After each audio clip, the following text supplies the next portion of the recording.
नमस्कार, आप ओनली बिहार देख रहे हैं। 12वीं के बाद अब 10वीं कक्षा का भी रिजल्ट जारी हो गया है। 10वीं कक्षा में इस बार 82.12% बच्चे सफल हुए हैं।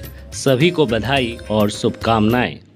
लेकिन क्या आपको पता है कि 12वीं और 10वीं के रिजल्ट के बीच में शिक्षा जगत से जुड़ा एक और मामला सामने रहा है? जी, हम बात बीपीएससी परीक्षा को लेकर हाई कोर्ट के फैसले की कर रहे हैं। आज इस मामले पर बात करना जरूरी है, क्योंकि जिन बच्चों का रिजल्ट आया है, कल इन्हीं बच्चों में से कई बीपीएससी और अन्य प्रतियोगी परीक्षाओं में बैठेंगे और शायद अगर हालात ऐसे ही रहे तो इन्हें भी शासन के गुस्से और प्रशासन की लाठी का शिकार होना पड़ेगा। हाई कोर्ट का फैसला। बीपीएससी प्रीलिम्स परीक्षा को रद्द करने की मांग को पटना हाई कोर्ट ने रद्द कर दिया। फैसला बिहार सरकार और बीपीएससी के पक्ष में आया है। कार्यकारी चीफ जस्टिस आशुतोष कुमार और जस्टिस पार्थ सारथी की बेंच ने ये फैसला दिया। कोर्ट ने बीपीएससी को भी उच्च स्तरीय कमेटी बनाकर अस्थायी समाधान करने का सुझाव दिया है। साथ ही कोर्ट ने कोचिंग संस्थानों के रोल पर भी तल्ख टिप्पणी की है। ये तो था कोर्ट का फैसला, जिस पर टिप्पणी करना मतलब कंटेम्प्ट ऑफ कोर्ट का लगना।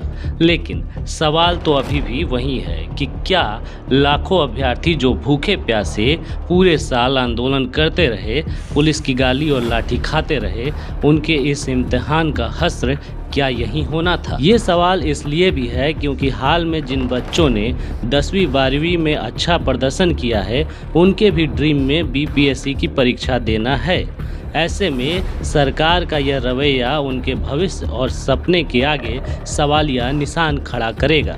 आज जिन बच्चों का रिजल्ट आया है और सरकार और समाज जिसे लेकर इनकी पीठ थपथपा रहे हैं, कल यही थपकी सिस्टम की लाठी बनकर इन बच्चों पर नहीं गिरेगी, इसकी क्या गारंटी? 10वीं पास बच्चे अभी 12वीं तक पढ़ेंगे, तब आगे उच्च शिक्षा के लिए जाएंगे। लेकिन बिहार में सेकेंडरी शिक्षा तक का क्या हाल है, यह हमने अपने एक वीडियो में यूडाइस के रिपोर्ट के हवाले से बताया है, उसे जरूर देखें। अभी तत्काल चिंता 12वीं पास बच्चों के सामने है।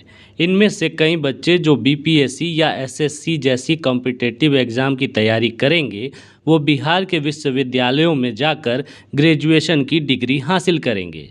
लेकिन इन विश्वविद्यालयों का हाल क्या है, आप कैग की इस रिपोर्ट से समझिए। कैग की रिपोर्ट बता रही है कि बिहार के विश्वविद्यालयों के कुल पदों में से 56% शिक्षक और गैर शिक्षकों के पद खाली पड़े हैं। वहीं बिहार के विश्वविद्यालयों में पढ़ने वाले छात्र छात्राओं के परीक्षा के परिणाम 946 दिनों के बाद देर से घोषित किए जाते हैं, यानी परीक्षा के लगभग 2.5 साल बाद रिजल्ट आता है। कैग की ताज़ा रिपोर्ट साफ बता रही है कि बिहार के विश्वविद्यालयों में शैक्षणिक वातावरण कैसा है और अगर यही रवैया रहा तो आगे यह और किस रूप में सामने होगा, अंदाजा लगाया जा सकता है। इसके अलावा बिहार में हाल के कुछ परीक्षाओं का हाल देखिए, जिससे इन्हीं बच्चों का भविष्य बनेगा। बीपीएससी शिक्षक भर्ती परीक्षा TRE 2.0 और 3.0 लीक हो गया।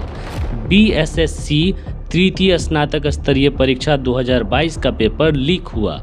बिहार सिपाही भर्ती परीक्षा 2023 लीक हुआ।